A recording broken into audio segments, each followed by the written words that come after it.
Guerre comme l'Europe n'en a pas connu depuis.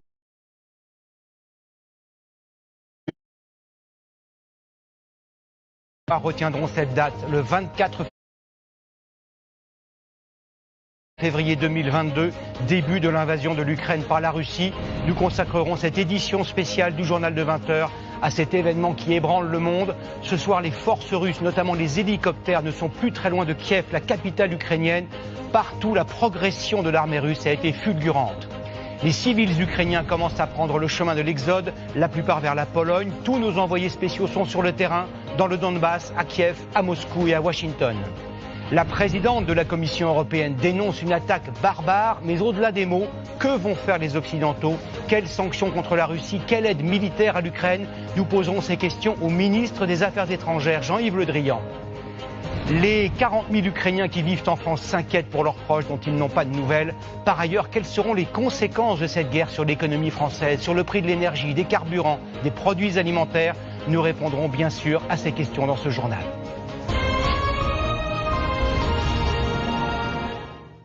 Il était 3h55 ce matin, heure de Paris, lorsque la guerre a officiellement commencé. Depuis son bureau du Kremlin, Vladimir Poutine a lancé l'invasion de l'Ukraine, planifiée de longue date pour, dit-il, dénazifier et démilitariser ce pays. La deuxième armée du monde est immédiatement entrée en action. Ignacio Bornassin. Nous sommes aux portes de Kiev. Et dans le ciel, une dizaine d'hélicoptères de combat russes prennent d'assaut l'aéroport international d'Hostomel, à 30 km à peine de la capitale. Là, c'est à 1 km. C'est tout près. Ils ont complètement bombardé la ville, l'aéroport. Nous nous sommes enfuis. Nous ne savons pas où aller. Les tirs de missiles frôlent les civils. Juste au-dessus des habitations, combat aérien entre chasseurs russes et ukrainiens. L'armée ukrainienne semble dépassée. Les hélicoptères russes se protègent avec des leurres pour éviter les tirs de roquettes. Les Ukrainiens ripostent à l'arme automatique, sans effet. Et ce n'est là qu'un seul des théâtres d'opération. La Russie a vraiment déclaré la guerre à l'Ukraine. C'est... Oh, mais qu'est-ce que c'est? Un missile, c'est un missile. D'ouest en est, en passant par Kiev, en une nuit, l'armée russe a bombardé l'ensemble des régions ukrainiennes. Ce soir, elle a notamment conquis Tchernobyl et sa centrale nucléaire. Vladimir Poutine a déclenché une guerre totale. J'ai décidé de mener une opération militaire spéciale, dont le but est la protection des personnes qui, pendant 8 ans, ont subi les abus et le génocide du régime de Kiev. Les sirènes retentissent à Kiev et partout en Ukraine. La Russie assure cibler uniquement des infrastructures stratégiques, parfois au cœur des villes. Mais dans certaines régions, comme ici à Tchouyouf, c'est un immeuble résidentiel qui a été frappé de plein fouet par des missiles, tuant au moins un civil et en blessant plusieurs autres. La maison est complètement détruite. Il n'y a plus de fenêtres, plus de portes. Même le plancher a été arraché. J'ai eu beaucoup de chance. Je dois avoir un ange gardien très fort pour être resté en vie. En Ukraine, le président Zelensky a décrété la loi martiale. Les combats peuvent avoir lieu n'importe où, n'importe quand. Personne n'est à l'abri. Où est-ce que je vais fuir? Où est-ce que je vais? Dites-le-moi, s'il vous plaît. Fuir, mais pour aller où? À Mariupol, 455 000 habitants. Il n'y a, selon eux, nulle part où se réfugier. Où est-ce que je vais cacher les enfants? Il n'y a pas d'abri ici. Il n'y a rien. Dans certaines villes, comme à Kiev ou ici à Kharkov, c'est dans le métro que les habitants sont venus trouver refuge pour la nuit. Les bombardements pourraient continuer. Ce soir, un premier bilan fait état de plusieurs dizaines de morts, aussi bien civils que militaires. Dans toute l'Ukraine, la progression de l'armée russe a été très rapide. Comment les 3 millions d'habitants de la capitale, Kiev, ont-ils vécu ces heures tragiques qui signifient la fin de leur indépendance et peut-être leur asservissement à la Russie? Nos envoyés spéciaux Mickaël Guilleux et Florian Le Goïc sont sur place. Les sacs remplis de vivres, les bagages chargés à la hâte, des milliers d'habitants ont afflué vers la gare toute la journée. Vous pouvez le voir, la file d'attente est très longue. Il faut au moins 3 heures pour acheter un ticket ici et enfin partir en train. Tous veulent quitter Kiev au plus vite. Cette femme se réfugie à l'ouest, chez des amis avec ses 2 enfants. On part parce que pour les enfants, c'est bien trop dangereux. Je me sens très triste, car je dois partir d'ici. Et même dans ma ville natale, les nouvelles sont très mauvaises. Je déteste la Russie. La journée a été marquée par le bruit des sirènes. À 2 reprises, elles ont retenti. La première, à 7 heures, après une série de 5 explosions aux alentours de la ville. J'ai peur. Je suis vraiment inquiète. Et vous, qu'est-ce que vous faites? Là, je rentre chez moi. Dans les rues, les véhicules militaires sont de plus en plus nombreux. Car heure après heure, les combats se rapprochent. Certains se déroulent à quelques dizaines de kilomètres. Des avions de chasse survolent Kiev. Les Russes ont conquis un aéroport aux portes de la ville. Les habitants qui sont restés, eux, se préparent. Des files d'attente se forment devant les distributeurs de billets, devant les pharmacies. Ma mère se sent mal avec tout ce qui se passe, donc je veux acheter des médicaments pour la calmer. On a vu les informations et on a tous besoin d'acheter quelques médicaments de base en cas d'urgence. Dans les magasins, tout le monde achète de l'eau, du riz, du pain. Tout le monde panique. On a peur qu'il n'y ait plus assez de nourriture. On a été dans des magasins plus petits. Il n'y avait plus du tout de pain, alors on est venu ici. Désormais, il n'y a plus qu'à attendre, impuissant, de voir jusqu'où iront les troupes russes.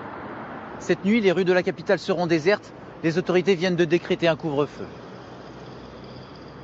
Regardez tout de suite en direct ces images qui nous viennent de la place symbolique de Kiev, la place Maïdan, là où en 2014, on s'en souvient, a commencé la révolution pacifique qui avait renversé le régime alors à la solde de la Russie. Bonsoir Michael Guilleux, vous êtes sur cette place, vous êtes à Kiev. Quelle est la situation à l'heure à laquelle vous parlez ? Eh bien, d'heure en heure, les combats se rapprochent. Un aéroport a été conquis par les Russes. Ce sont les autorités ukrainiennes qui l'ont annoncé. Cet aéroport, eh bien, il est aux portes de la capitale. Autour de moi, sinon, tout est extrêmement calme. Les rues sont silencieuses, quasiment désertes. Les restaurants, les boutiques, tout est fermé. Et pour cause, un couvre-feu a été décrété. Il a commencé il y a 1 heure et il terminera demain à 7 heures. Les habitants, ils sont calfeutrés chez eux.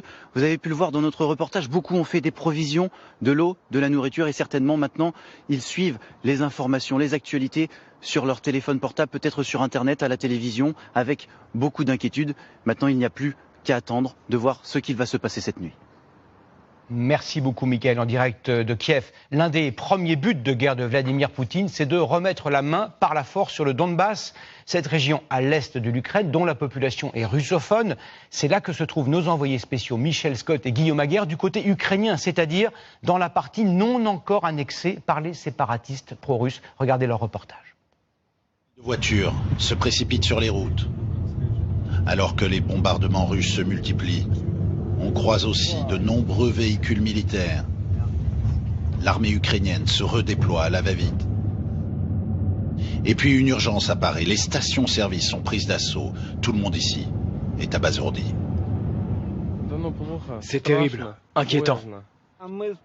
Ça fait peur. On ne s'attendait pas à ce que le grand frère russe nous frappe comme ça. En entrant dans la ville de Lysychansk, on constate les queues qui se forment devant les banques. En l'espace de 2 heures, les boutiques baissent leurs rideaux les unes après les autres. Il y a ceux qui paniquent, et puis il y a les autres, qui continuent à travailler avec dignité. Soudain, une unité de combat blindé fait son apparition. Elle semble se diriger vers le front. Et toute la matinée, nous avons vu des mouvements de chars, de blindés ukrainiens dans ces villes qui sont proches de la frontière.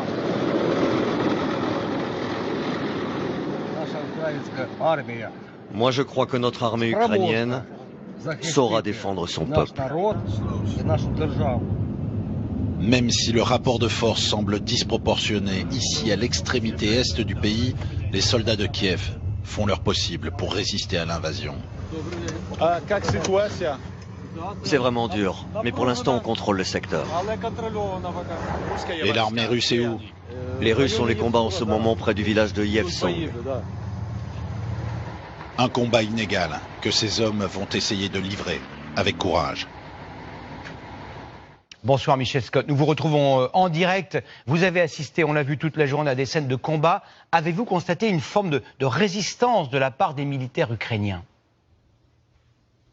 Écoutez, en tout cas, nous avons vu des soldats ukrainiens fidèles au poste, faisant leur devoir, tenant leur position dans leurs retranchements, dans les champs, au détour des chemins, au carrefour stratégique. Alors, pas forcément avec le sourire aux lèvres, ça non. L'inquiétude se lisait sur les visages de ces tankistes que nous avons vus partir au front. Comme nous le disait ce jeune officier sur la route de Louhansk tout à l'heure, la situation, elle est dure, elle est très oppressante. Mais enfin, ils sont là, au moins en cette première journée d'invasion russe. Pour ce qui est des civils, eh bien, plusieurs personnes nous ont dit faire encore confiance à l'armée ukrainienne et au gouvernement de Kiev pour gérer la situation. Mais enfin, la vérité, c'est qu'un énorme coup de massue s'est abattu sur cette population, qu'elle soit civile ou militaire. Merci beaucoup Michel. On l'a dit, depuis 2014, 2 républiques du Donbass autoproclamées ont été créées. Elles ne sont pas reconnues par la communauté internationale, mais elles sont soutenues, financées et armées par la Russie. Nos envoyés spéciaux Lise Romboudou et Gilles Barros sont à Donetsk, la capitale d'une de ces républiques où les combats ont été intenses aujourd'hui. Ils sont apparus partout dans Donetsk. Des camions de transport de troupes, des véhicules de commandement russes, siglés avec un Z, la marque d'identification de l'opération militaire en cours. Z comme Zapad, qui signifie l'Ouest, autrement dit, vers l'Ukraine. Ces soldats montent au front, vers le lieu le plus stratégique, la zone de l'aéroport. Nous nous en approchons. Ce bâtiment vient d'être ciblé par des forces ukrainiennes. Elles résistent aux attaques des pro-russes. Mais les tirs se rapprochent des maisons, nous disent ses habitants. Ce sont les Ukrainiens qui nous bombardent non-stop depuis ce matin. Il faut rentrer vite à la maison. Liuda a juste eu le temps de faire quelques courses. J'ai peur. Je cours. Et vous aussi, vous devriez partir. On nous a dit d'évacuer, mais mon mari est à l'hôpital. Je suis fatiguée de cette guerre. Les séparatistes, soutenus par l'artillerie russe, veulent faire reculer les soldats ukrainiens de cette zone de l'aéroport. En 8 ans de guerre, Oleg nous dit qu'il n'y a jamais eu autant de frappes. Heureusement que la Russie nous aide maintenant. Ça fait 8 ans qu'on vit sous les bombardements ukrainiens. Nous traversons plusieurs faubourgs de Donetsk. Ils sont vides. Des dizaines de bus redescendent tout à coup cette avenue à toute vitesse. Ils vont récupérer des familles qui sont évacuées. Elles habitent à proximité du front. Nous avons peur. Nous fuyons à cause des bombes. Moi, j'ai des enfants en bas âge. On part en Russie. Là-bas, au moins, ils vont nous accueillir. Et il n'y a pas de guerre. Autour de la ville, de nombreuses routes sont maintenant bloquées. La ligne de front est en feu, nous avoue le colonel Bassourine, pro-russe. Nous avons des morts et des blessés civils. Pour le moment, c'est nous qui attaquons. Les Russes nous aident techniquement. Mais c'est nous, les miliciens séparatistes, qui nous battons au sol. En fin d'après-midi, nous croisons à nouveau des convois militaires. Ils amènent les soldats sur le front nord. Combien de civils ukrainiens vont fuir le pays? Des centaines de milliers pourraient être poussés à l'exode dans les prochains jours. La plupart tenteront sans doute de rejoindre la Pologne, qui partage plus de 500